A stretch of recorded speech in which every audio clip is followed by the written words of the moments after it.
Assalamu alaikum wa rahmatullahi wa barakatuh, hayyakumullah wa bayyakum.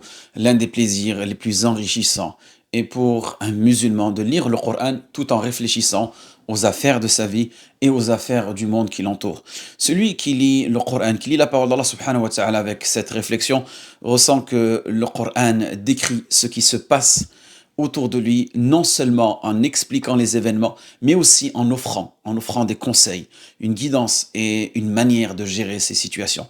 Quand nous voyons les incendies à Los Angeles et que nous lisons le Coran, nous trouvons, walillahi alhamd, des versets qui semblent parfaitement décrire cet événement. Ce qui se passe à Los Angeles est un sujet énorme sur lequel nous pourrions méditer pendant des jours, des semaines, voire des mois. Peut-être restera-t-il gravé longtemps dans la mémoire de l'humanité car c'est l'incendie le plus violent dans l'histoire de Los Angeles et des États-Unis. Cet incendie est également inhabituel car il se produit en dehors de la saison des incendies, normalement en été, et cette fois il a eu lieu en hiver, en plein cœur de l'hiver et dans une zone résidentielle. Cela touche environ 12 000 bâtiments ou plus jusqu'à présent, affectant également certaines zones riches où vivent des célébrités, ce qui fait que chaque personne touchée a son histoire. Les gens suivent ces événements et continueront d'en parler longtemps. Nous, en tant que musulmans, en tant que musulmans, nous avons une manière différente de réfléchir. Naam.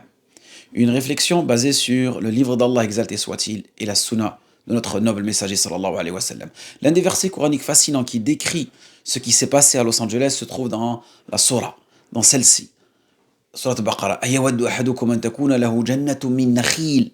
Donc Allah subhanahu wa ta'ala nous dit Ayawaddu ahadukum أن تكون له جنة من نخيل وأعناب تجري من تحتها الأنهار له فيها من كل الثمرات وأصابه الكبر وله ذرية ضعفاء فأصابه إعصار فيه نار فاحترقت كذلك يبين الله لكم الآيات لعلكم تتفكرون.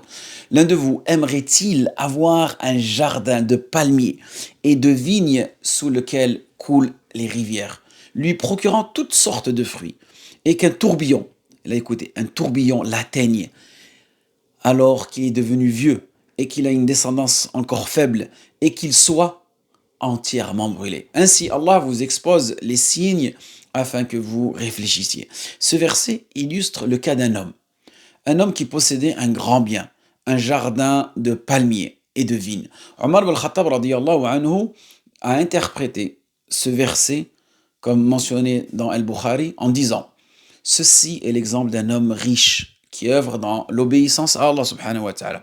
Puis le diable l'égare et il se met à commettre des péchés jusqu'à ce que ses œuvres soient détruites. Allah, exalté soit-il, a accordé à cet homme des bénédictions, des palmiers, des vignes, des fruits et de nombreux biens. Mais il n'a pas respecté les droits d'Allah subhanahu wa ta'ala dans ces bénédictions et il a suivi Shaitan, le diable, et désobéi à Allah. La conséquence fut quoi? Un ouragan accompagné de feu a frappé son jardin et l'a entièrement brûlé. Cet homme, dans sa vieillesse, n'a plus la force de réparer son jardin. Et ses enfants, encore faibles, ne peuvent pas l'aider non plus. Ils sont tous dans le besoin, mais incapables de réagir. Cela illustre le sort de celui qui, après une vie de désobéissance à Allah, arrive à la mort sans pouvoir corriger ce qu'il a manqué. Et là, quelques détails sur cet ouragan. Un ouragan avec du feu qui brûle tout. L'ouragan, al-Yasar, est décrit comme un vent extrêmement violent dont la vitesse dépasse généralement 120 km/h. Avant d'atteindre sa vitesse, on parle encore de tempête. Et un ouragan se forme généralement au-dessus des vastes océans, tels que l'océan Pacifique, Atlantique ou bien Indien. Et la transformation d'une tempête en ouragan est un processus très complexe, impliquant l'accumulation de chaleur et d'humidité jusqu'à ce que les vents atteignent cette vitesse critique de 120 km/h. Et au-delà de cette vitesse, l'ouragan peut encore gagner en intensité, atteignant parfois 150, 200 km/h au plus, ce qui augmente son pouvoir destructeur.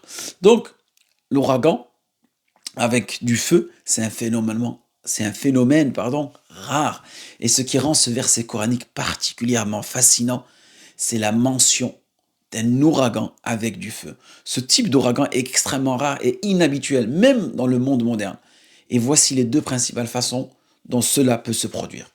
Première façon, des éclairs et des incendies naturels. Lorsqu'un ouragan transporte de fortes pluies, arrive, il peut également générer des éclairs. Et ces éclairs peuvent frapper des zones forestières sèches, provoquant des incendies qui se propagent rapidement en raison des vents violents de l'ouragan. Deuxième méthode, transformation des incendies en tornades de feu. Si un incendie se déclare dans une forêt sèche, en raison de la sécheresse, de braise ou de conditions climatiques, il peut créer de puissants courants d'air chaud. Et ces courants, en s'intensifiant, forment des vents circulaires rapides. Et dans de rares cas, ces vents peuvent se transformer en tornades de feu, appelées en anglais fire tornadoes ou bien firestorms. Et ces tornades de feu détruisent tout sur leur passage. Elles sont alimentées par les vents rapides, la chaleur extrême et les matériaux inflammables, comme les arbres secs et les bâtiments. Et ce phénomène semble, on va dire, s'être produit récemment où? À Los Angeles. Et voici quelques points clés. Une sécheresse historique. La région elle a connu une sécheresse prolongée depuis plus de 20 ans, ce qui a asséché les forêts et les végétations. Les conditions qui étaient propices aux incendies, les vents violents et les températures élevées ont permis au feu de se propager rapidement. Des incendies dispersés en raison des vents. Les incendies se sont déclenchés dans des zones éloignées les unes des autres, comme dans le sud de Los Angeles, près de l'océan Pacifique, et dans des régions plus intérieures. Allahu Akbar. Et les vents, atteignant des vitesses entre 70 et 130 km/h, ont transporté quoi? Des braises enflammées sur de longues distances, allumant des feux dans des endroits inattendus. Et cela correspond précisément à quoi? À la description coranique. Naam. إعصار فيه نار. إعصار فيه نار. Un ouragan avec du feu. Ce verset coranique, révélé à une époque où les phénomènes tels que les ouragans ou les incendies géants étaient inconnus des Arabes, constitue un miracle, mu'jiza. Les Arabes de l'époque ne connaissaient ni les forêts ni les océans où ces phénomènes se produisent. Et cela prouve que le Coran est une révélation divine et non une parole humaine. Cependant, l'objectif principal de ces versets n'est pas seulement de montrer un miracle scientifique, car le Coran en lui-même est un miracle, mais de rappeler aux croyants une leçon spirituelle. L'ouragan de feu symbolise les conséquences de la désobéissance à Allah et de l'ingratitude envers ses bienfaits. Allah subhanahu wa ta'ala avertit dans le Coran que ceux qui ne respectent pas les droits d'Allah, dans les bénédictions qu'il lui a accordées, dans les bénédictions qu'ils reçoivent, risquent de tout perdre, comme cet homme riche qui a vu son jardin détruit par un ouragan de feu. Donc maintenant, ce que je veux de vous, c'est une action pratique à travers toute cette méditation. Allah nous invite à ne pas nous contenter de contempler ces miracles, mais à agir. Ceux qui dépensent leurs biens pour rechercher l'agrément d'Allah subhanahu wa ta'ala.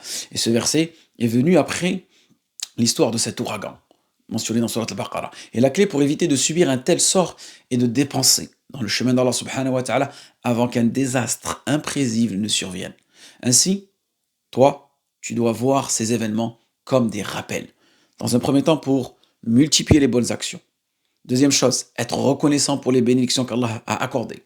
Troisième chose, dépense tes biens dans des causes justes avant qu'ils ne soient inutilisables ou bien détruits ou bien utilisés par des personnes qui ne le méritent pas. Subhanaka bihamdika astaghfiruka wa atubu ilayk wa ashhadu an la ilaha illallah wa ashhadu anna Muhammadan rasulullah.